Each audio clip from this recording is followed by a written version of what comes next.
जय होस्। यसपालि दशैं पनि लामो भयो, तिहार पनि लामो रहेछ। गुरुजी कुन दिन के गर्ने हो? पात्रो हेर्न जान्नेले त हेरिहाल्यो, नजान्नेलाई पनि सजिलो होस् बताइदिनु न। अलि अलमल पनि पर्यो, कुकुर तिहार र लक्ष्मी पूजा पनि एकै दिन परेछ, यो हुन्छ हुँदैन।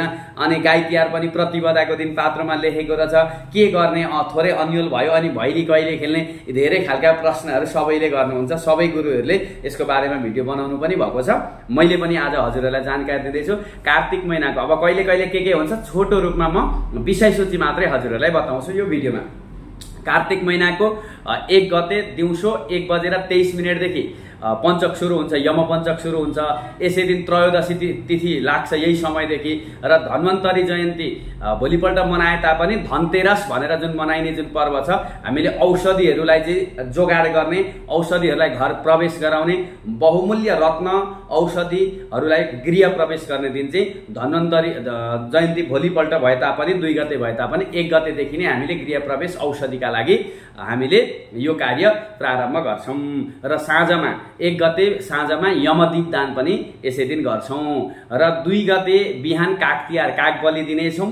त्यसै गरी काग तिहारका पर्व अनि धन्वन्तरी जयन्ती मनाउने कर्म, औषधिहरूलाई हामीले पूजा गर्ने कामहरू पनि यो 2 गते गर्छौं। र औषधिलाई अमृतीकरण गर्नुपर्छ यस दिन।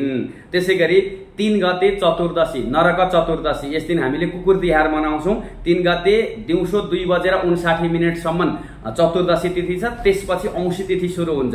बिहान यसरी नरक चतुर्दशी मनाए तापनि बेलुकाको समयमा हामीले सुखरात्रि दीपमालिका गर्नेछौँ। यही 3 गते बेलुका नै, यही 3 गते बेलुका नै हामीले लक्ष्मी पूजा गर्नेछौँ। र भैली खेल्ने आमा दिदीबहिनीहरूले पनि यसै दिनदेखि भैली खेल्नलाई सुरु गर्नुहुन्छ।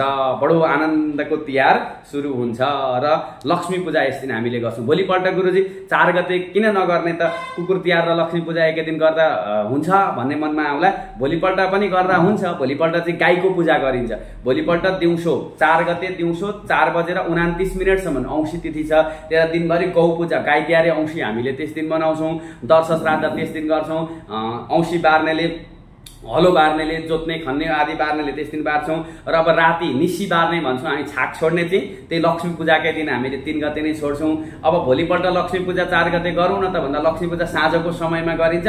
त्यो समयमा प्रतिपदा तिथि लागिसक्या हुन्छ। 4 गते त बेलुका प्रतिपदा लाग्छ, त्यही भएर अघिल्लै दिन गर्ने हो। अब यो एकै दिन कुकुर तिहार र एकै दिन लक्ष्मी पूजा यो गर्दा केही पनि फरक पर्दैन। यो तिथिको आधारमा हामीले पर्वहरू मनाउने भएको कारणले गर्दा तिथि र घडीपलालाई ध्यान दिनुपर्छ। अनि अब रात्रि विशेष पर्व हो या दिउँसोको विशेष पर्व हो? जस्तै धन्वन्तरी जयन्तीको दिन अघि प्रसङ्गमा मैले हजुरहरूलाई बताएँ, पञ्चाङ्गमा छ धनतेरस भनेर त्यो रात्रि विशेष गर्ने कर्म दीपदान भनेको यमराजका लागि रात्रि विशेष कर्म भएको कारणले गर्दा अघिल्लो दिन गरियो। अब कागलाई पूजा गर्ने अनि धन्वन्तरी महोत्सव मनाउने, औषधिहरूलाई अमृतीकरण गर्ने काम चाहिँ यो चाहिँ दिउँसोको विशेष काम भएको कारणले गर्दा यसलाई चाहिँ उदयकाललाई हामीले प्राथमिकता दिएका छौँ। अनि अब कुकुर तिहार पनि पर्व विशेष भएको कारणले गर्दा उसलाई चतुर्दशीमा उदय भएको दिन हामीले पूजा गर्यौँ। अब यो लक्ष्मी पूजा चाहिँ रात्रिकालीन विशेष कर्म, सुखरात्रि भएको कारणले गर्दाखेरि यसलाई रात्रिको मान्यता दिएका छौँ।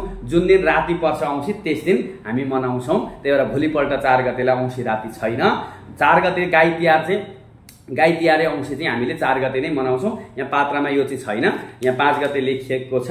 तर 5 गते प्रतिपदा। अब गाईको पूजा त सधैँ गर्नै पर्छ, सधैँभरि हामी सेवा, गौको सेवा गर्ने नै हो। तर गाई तिहारे औँसी भनेर जुन हाम्रो चाहिँ छ, यो चाहिँ पात्रमा नलेखेर पनि 4 गते मङ्गलबार हामीले गाई तिहारे औँसी मनाउनेछौँ। र 5 गते हामीले फेरि गाईको पूजा गर्छौँ। अनि गोरुको पूजा गर्छौँ, गोवर्धन पूजा गर्छौँ, मह पूजा गर्छौँ, बलि पूजा गर्छौँ। त्यसै गरी हली तिहार हामीले त्यस दिन मनाउँछौँ 5 गते। र 6 गते भाइटिका लगाउँछौँ। यो अन्तिम दिन यमपञ्चकको अन्तिम दिन 6 गते।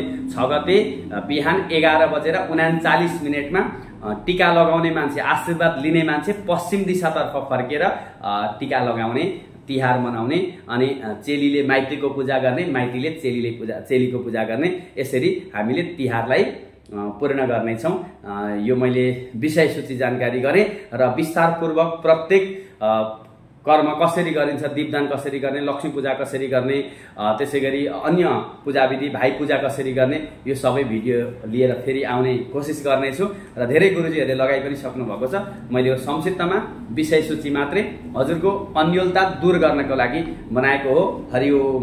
जय होस्, लक्ष्मी माताको जय होस्। तिहारको सबैमा शुभकामना। तिहारका बत्तीहरू जसरी उज्याला हुन्छन्, जस्ता चम्किला हुन्छन्, त्यस्तै हजुरको जिन्दगी चम्कियोस्। हरि ओम।